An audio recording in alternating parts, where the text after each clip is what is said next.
آئین پاکستان کی جو تعزیرات پاکستان 1860 ہے اس میں اس کی جو تعریف بیان کی گئی ہے وہ دفعہ نمبر 378 میں بیان کی گئی ہے. تو اس میں ہے کہ اگر کوئی شخص بددیانتی سے کسی شخص کے مال منقولہ کو جو اس کے قبضہ میں ہے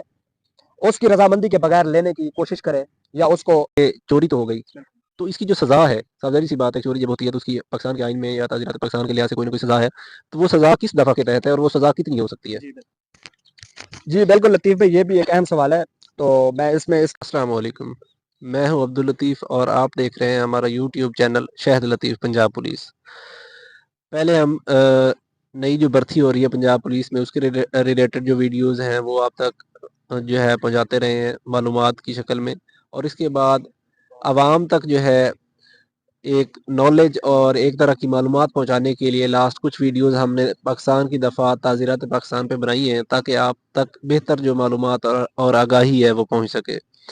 تو آج ہم ایک نئی دفعہ اور ایک نئی تعریف اور ایک نئی معلومات لے کے آپ کے لیے حاضر ہوئے ہیں، اور میرے ساتھ موجود ہیں میرے دوست شاہد عمران پنجاب پولیس سے. تو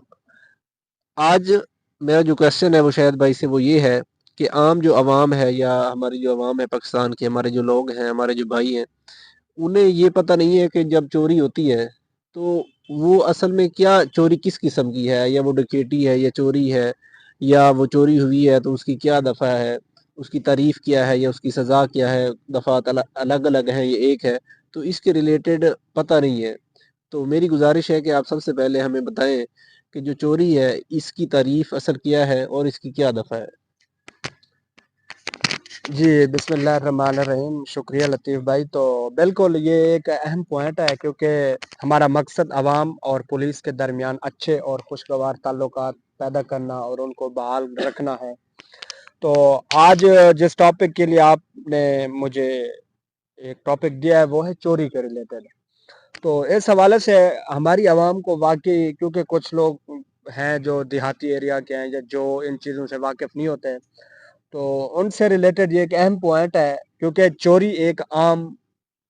جرم ہے جو تقریباً نہ ہوتے ہوئے بھی ہر کسی کے ساتھ، میرے خیال میں پاکستان میں کوئی ایسا شخص نہیں ہے چاہے کوئی بڑے سے بڑا آفیسر بھی کیوں نہ ہو یا کوئی عام غریب آدمی بھی کیوں نہ ہو، ہر حتیٰ کہ بھکاریوں کے ساتھ بھی یہ انسیڈنٹ ہم نے ہوتے ہوئے دیکھے ہیں اپنے تھانوں میں.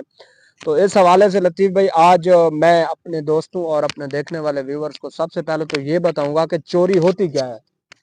جو اصل میں ایک چوری کی دفعہ ہے یا چوری کی جو وضاحت ہے. چوری ہوتی کیا ہے، اس حوالے سے چوری ہو گئی کیونکہ بعض اوقات بندوں کو پتہ نہیں ہوتا ہوتی چوری ہے ان کی، وہ ڈکیٹی کا زمرے میں اس کو لے کے جانا چاہ رہے ہوتے ہیں، ان کی ہوئی ڈکیٹی ہوتی ہے وہ اس کو چوری کے زمرے میں لے کے آنا چاہتے ہیں. تو اس حوالے سے آئین پاکستان کی جو تعزیرات پاکستان 1860 ہے اس میں اس کی جو تعریف بیان کی گئی ہے وہ دفعہ نمبر 378 میں بیان کی گئی ہے. تو اس میں ہے کہ اگر کوئی شخص بددیانتی سے کسی شخص کے مال منقولہ کو جو اس کے قبضہ میں ہے اس کی رضامندی کے بغیر لینے کی کوشش کرے یا اس کو لینے کے لیے اس کے اوپر کوئی مذمت کرے، اس مال کو حرکت کرے اس کی رضامندی کے بغیر، تو کہا جائے گا کہ اس نے سرقے کا ارتکاب کیا. اور یہ بھی میں آپ کو بتا دوں سرقہ اردو کا لفظ ہے جو چوری کا مطلب چوری اور سرقہ ایک ہی چیز ہے.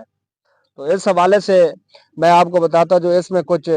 جو ہمارے آئین میں جس چیز کی وضاحت بیان کی گئی وہ میں آپ کو بتا دیتا ہوں. 2-3 اس کے پوائنٹ ہے. پہلا ہے کہ کوئی شخص جب تک وہ زمین سے پیوستہ ہے چونکہ وہ مال منقولہ نہیں، لہذا ایسے شخص ایسی شے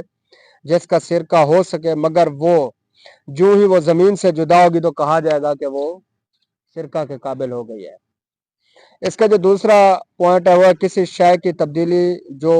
اسی فعل سے پیدا ہو جس سے اسے جدا کیا گیا سرقہ کہی جا سکتی ہے. مطلب کہ کوئی چیز ہے وہ زمین پہ پڑی ہے ایک جگہ پہ، جو مطلب اس میں اس کو اپنی سادہ زبان میں سمجھا دوں کہ اگر کوئی چیز ہے وہ زمین پہ پڑی ہے، آپ کی چیز ہو یا کسی بھی شخص کی کوئی چیز ہو وہ زمین پہ پڑی ہے، زمین کے ساتھ پیوستہ ہے، جڑی ہوئی ہے،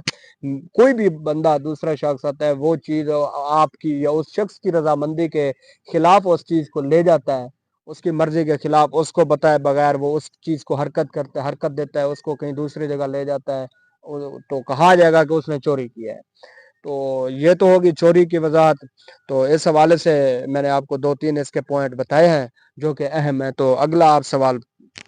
کریں جس کے ریلیٹڈ ہم اگلی گفتگو کریں. ٹھیک ہے، تو آپ نے ہمیں چوری کی جو ڈیفینیشن ہے اور اس کی جو دفعہ ہے وہ ہمیں بتا دی ہے، اور ہمارے بھائیوں تک بھی یہ معلومات جو ہے پہنچ چکی ہے۔ اس کے بعد جو اگلا میرا کویشچن ہے وہ یہ ہے کہ چوری تو ہو گئی،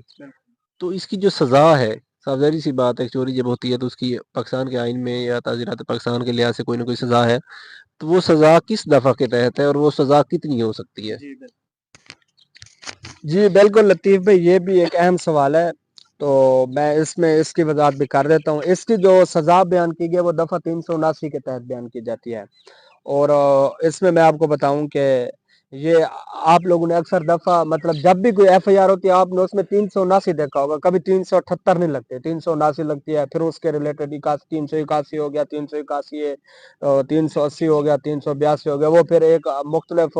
چوریز کی جیسے اقسام ہے اس کے ریلیٹڈ وہ پھر مختلف دفعات لگتی ہیں۔ لیکن جو اصل چوری کی تعریف ہے وہ دفعہ 379 تعزیرات پاکستان 1860 کے تحت بیان کی گئی ہے، جس کی میعاد تقریباً 3 سال تک ہو سکتی ہے، اس کو جرمانہ بھی ہو سکتا ہے یا اس کو دونوں سزائیں بھی دی جا سکتی ہیں۔ وہ چوری کی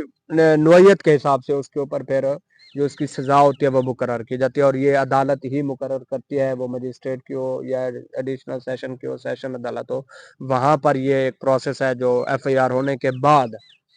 ملزم کے پکڑے جانے کے بعد اس کے اوپر ایک یہ سزا لگتی ہے جو دفعہ 379 کے تحت، اور ایف آئی آر بھی دفعہ 379 کی کٹی جاتی ہے، 378 کی نہیں کٹی جاتی۔ جی لطیف بھائی تھینک یو۔ جی، تو آج ہم نے آپ تک جو معلومات پہنچائی ہیں ان میں دفعہ 378 چوری کی تعریف اور دفعہ 379